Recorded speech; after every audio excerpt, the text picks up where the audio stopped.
The first time I saw her, she was hiding behind the scaffolding of Station Korran, a derelict outpost orbiting a gas giant in the unclaimed sector of the Orion Expanse.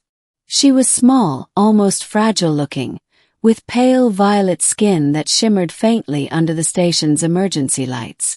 Her eyes were large, luminous, and haunted, eyes that had seen centuries but felt no one had ever noticed.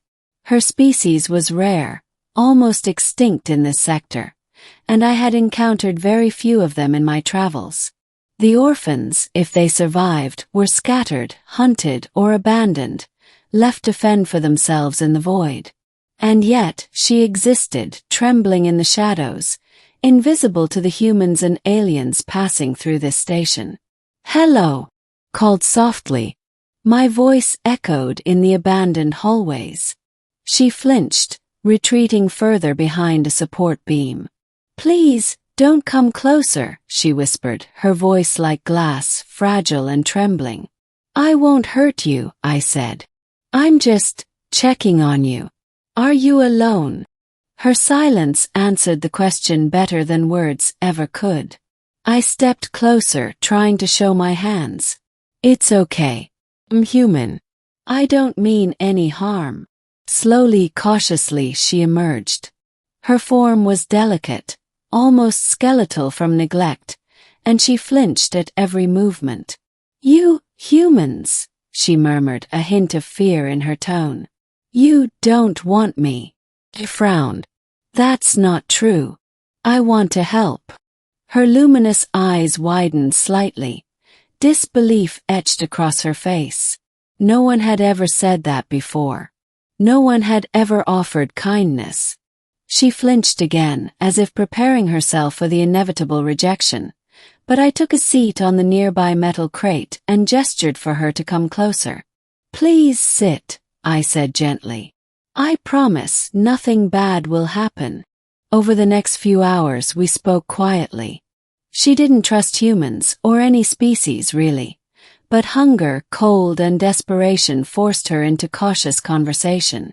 Her name, she revealed slowly, was Seraya, and she had been orphaned years ago when marauders attacked her home colony. All those who might have cared for her were gone. The universe, it seemed, had no place for someone like her.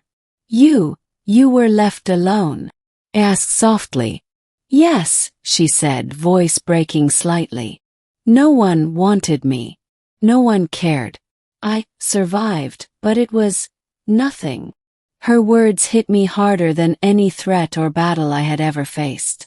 Survival was one thing, but to exist without ever being seen, that was a cruelty even the universe itself couldn't excuse.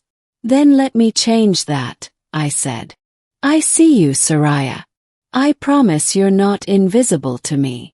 Her eyes glimmered with something I hadn't expected. Cautious hope. A tiny flicker, barely visible but real. Life aboard Station Korran wasn't safe, though. Mercenaries and scavengers often patrolled the outer docks, looking for unclaimed salvage or prey to exploit. Seraya was small, agile, and smart, but she had no experience surviving attacks beyond hiding. I couldn't risk her being caught. "Can you trust me to help you?" I asked. She hesitated, staring at the floor.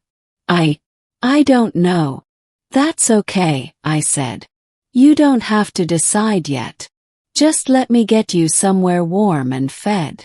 With that, I led her to the station's central hub. The heat systems were barely functional, but I managed to activate enough to bring the temperature to a survivable level. I handed her rations and watched as she ate with trembling hands, devouring the food like a human starving after weeks without a meal.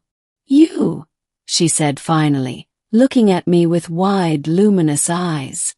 "You care." "I do," I said.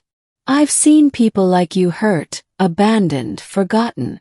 I won't let that happen to you here." For the first time in centuries, Seraya allowed herself to relax. She curled up in a corner, shivering less as the warmth reached her bones. And in that quiet moment, I realized something profound. Survival alone wasn't enough. She needed to feel seen, to feel acknowledged, to feel that she mattered. The next day, trouble arrived in the form of a scavenger crew, drawn by energy signatures and life readings on the station. I alerted Seraya immediately. "They're coming," I said, "and we need to be ready." Her body tensed. "I can fight," she said, her voice low but determined. "I won't let them take me." "No," I said quickly. "You're weak from hunger and cold. You won't survive. I'll handle this, and you'll stay hidden." She stared at me, eyes wide with disbelief. "Why?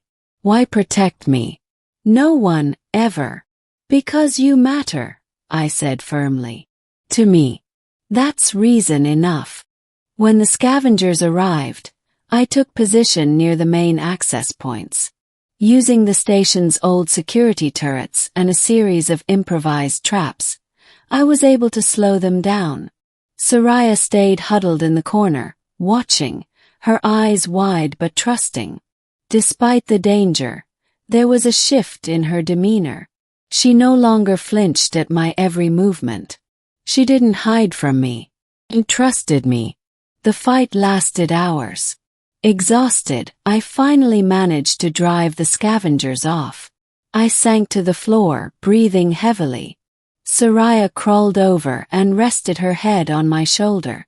"You," she whispered. "You saved me." I placed a hand on her head. "No, you survived. I just helped." She tilted her head, eyes shining faintly. "But you saw me. You noticed me. You cared." And in that moment something shifted in both of us. She had finally been seen, not as prey, not as a burden, not as a thing to exploit, but as someone who mattered, someone worth protecting.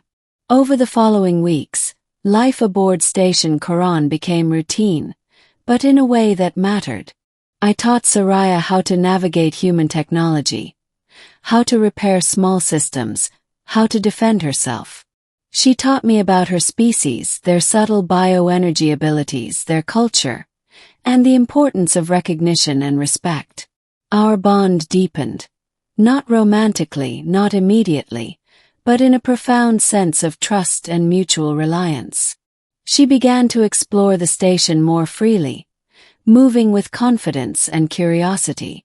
Her luminous skin glowed more vividly, her movements more fluid, her presence no longer hesitant but assured. "You," she said one evening as we watched the gas giant rotate slowly in the distance, "you make me feel human, not orphaned." "You are human enough to feel," I said softly. "But you're also more than that. You're seen. And that's what matters." Her violet eyes glimmered. Finally, I am seen."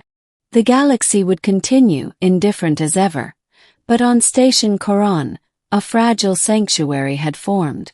Seraya had survived, but more importantly, she had experienced acknowledgment and compassion for the first time in her life.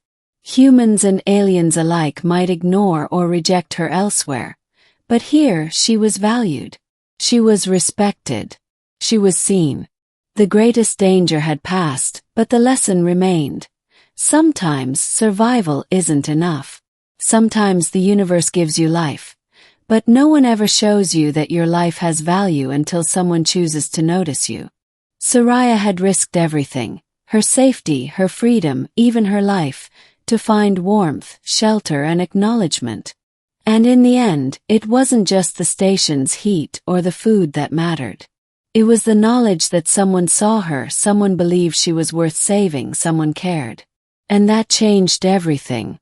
As we floated in the observation deck, staring at the swirling storms of the gas giant below, I realized that this moment, quiet, unremarkable to an outsider, was everything.